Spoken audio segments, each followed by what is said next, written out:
everyone. Andito tayo ngayon sa ah!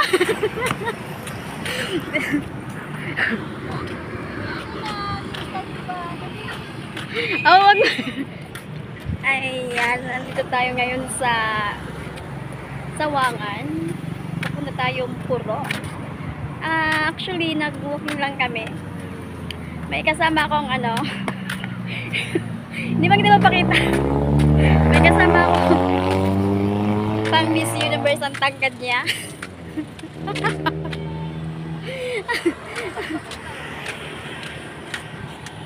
Actually, meron kami ngayon time, kaya nag-walking kami ngayong araw. Ayan. So, ayaw niya magpakita kasi nahihiya daw siya. Hindi ko alam kung bakit nahihiya siya. Maganda naman siya, matangkad. So, nahihiya po ang kasama ko magpakita sa camera. Ako na lang ang tingnan nyo.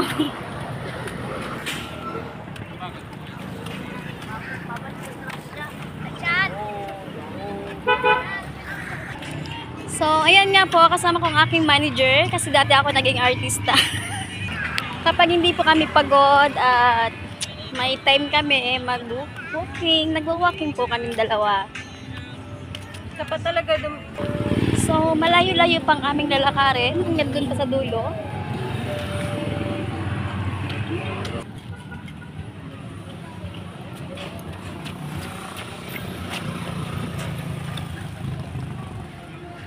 Ayan.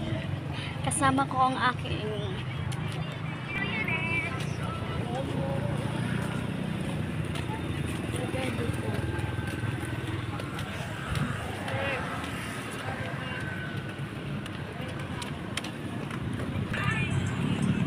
ayan, padilim na po.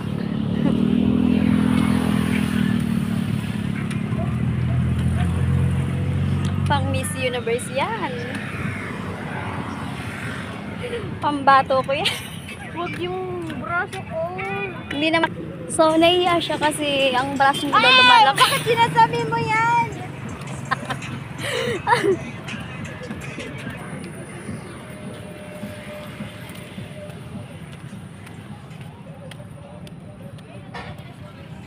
So,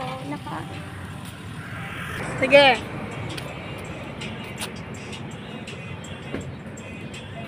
napaka-sexy.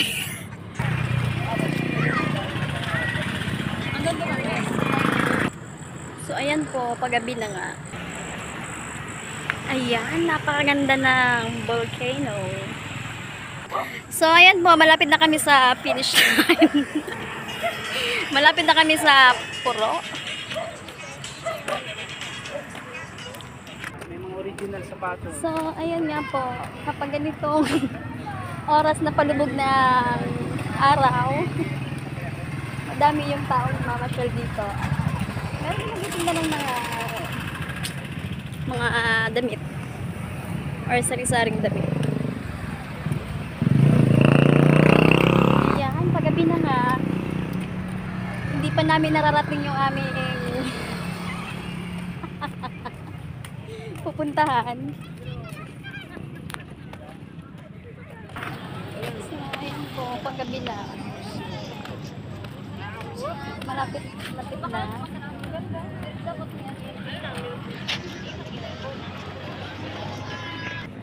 So, ayan, malapit-lapit na. Mararating namin ang tuktok ng Puro.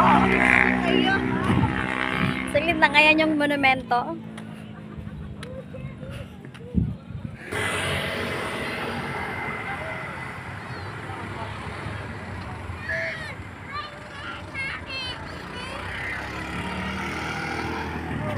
So, maraming mga bata nga naglalaro.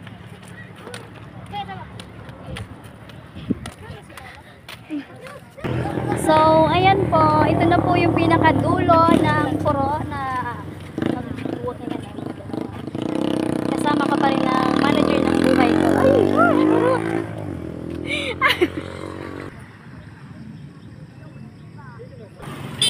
So, yan na nga po. Hanggang dito na lang ang aking video. Tuwing gabi, maraming mga namamasyal dito sa Puro. Napakaganda naman kasi ng ano ng view. At masarap sa pakiramdam. Oh my God, pinawisan ako.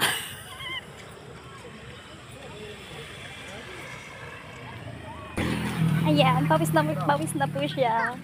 Kunwari, nag-jogging. Pero nag-walking naman talaga. Ikaw lang yung isa. Pinamawisan din ako. Just a little bit. Ayan. Paggabi na nga po. Pero kahit ganitong oras, marami pa rin ang tao. Nag-jogging, nag-walking. Gaya nitong isa, naka-black. Nag-walking po siya.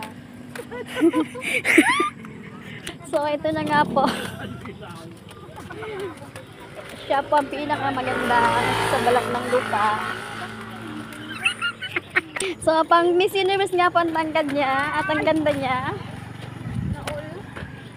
So, yun na nga po. Sabi ko sa kanya. Sumali siya sa mga pageant, sa mga Miss Universe. Siya ang panglaban namin eh. Kaya lang, ayaw niya ako iwanan kasi bawalan ako ng manager. Dati kasi akong artista.